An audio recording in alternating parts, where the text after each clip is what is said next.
Welcome to part 6 of our series, How to Get a Full Score on the AP Computer Science Principles exam. This will be the last part of our series. Today, we're going to be talking about how I prepared for the written exam and what sort of material I used to study for it. I'm also going to give you many links and references to some material that's going to help you prepare. Most of them are free, but you can get a few at a little cost. And so I already sort of did this section in part 3 because I felt it would flow better in part 3. So with the information in part 3, I figured that putting the written exam preparation in would work better. So I've already gone over this in part 3, but I'm going to go over it again. I'm going to present the same information in this part. So let's start. So there's a lot of possible study material that you can use to study for the AP-CSP multiple choice exam. And a lot of this material we've put in the description. So we've compiled a bunch of links, which I'm going to show you in this segment, and we've put them all in the description. So some of these links I've used myself, they've helped me with the AP exam. Some of these links I found specifically for these videos, but all of them are pretty good links and resources, so they should help you a lot studying for the AP-CSP exam. Now, if you're in an AP class, your first and best resource is your school and your teacher. You can ask them for help. You probably have a textbook in school, and you're taking the class and doing your work. So if you do that, that's already a really good way to study for the exam. And if you complete the whole course, then you'll be able to do very well on the test. The next material would be the College Board website. So the College Board website has some resources that you can use to study for the test. So just go to the exam for AP-CSP and in classroom resources.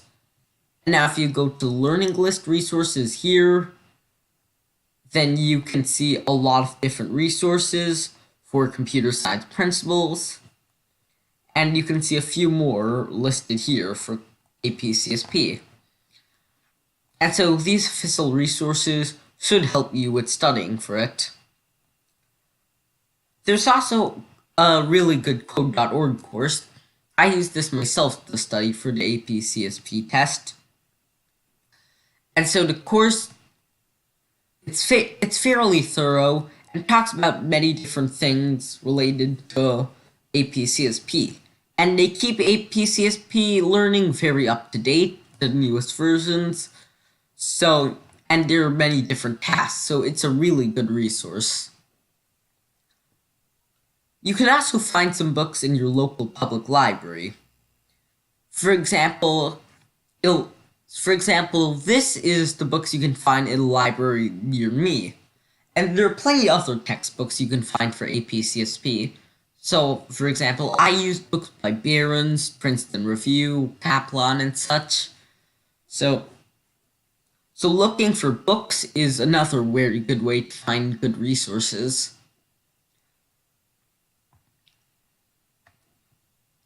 There are also several online resources. Some are free and some are paid. For example, one nice resource is albert.io. This is one example of an AP Computer Science Principles course. There's a lot of different ones, but you can have many different courses, and if you pay a little, you can actually have more practice. But these courses that you can get for free are fairly thorough, and if you want to pay for it, you get a lot more units. So you could also use Quizlet. There are plenty of different nice Quizlet things online which you can use for the AP-CSP test. And so if you're not familiar with Quizlet, it lets you have flashcards, it lets you take tests, and lets you learn a lot of vocabulary. And you can have fun while learning with some games. So So if you search AP/CSP on Quizlet, you can find a lot of good results that'll help you with it. You can also find official school resources. So a lot of nice teachers have posted resources on their school website, which you can find. For example, this AP/CSP teacher has posted a lot of these resources, so you can go through them and work on them for some more practice. In the same way, this teacher also put on some AP/CSP resources, and she's organized a lot of different resources. And if you Google for it, you can find a lot of other good school resources for AP/CSP.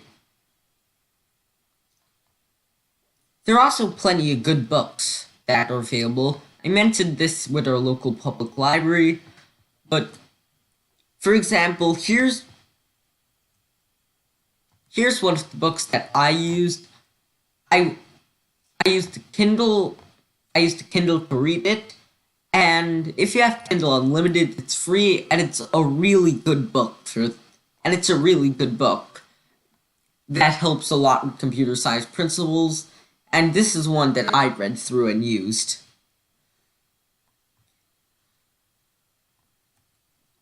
Now, finally, there's what you're watching right now. You can find plenty of nice YouTube videos that'll show you what to do.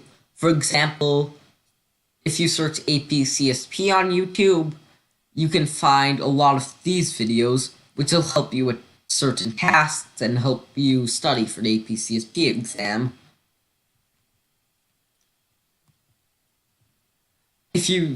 For example, if you search this on YouTube, you'll find all of my videos, so that's nice. So with these study aids, with enough practicing all of this study material, you should be able to get a good enough score in multiple choice exam to get a 5. That's all for today, and that's all for this series. Now, about part 7, as I mentioned way back in part 1, if I receive questions that I feel should be addressed, I'll make a part 7. So if you have any questions on something I should make a part about, then leave them down in the comments. And remember to subscribe so that you stay notified if there's another part 7. So, thank you for watching this entire series. I'm confident that with the information you have now, that if you remember to make explore task and create task work exactly with the rubric, if you practice and prepare with all the material for the written exam, I'm confident that you'll get a 5 on the AP/CSP exam. And so, I'm still going to be making new videos. I might make series on other topics. So remember to stay subscribed to our channel. And so see you in the next series I make. Thank you and goodbye.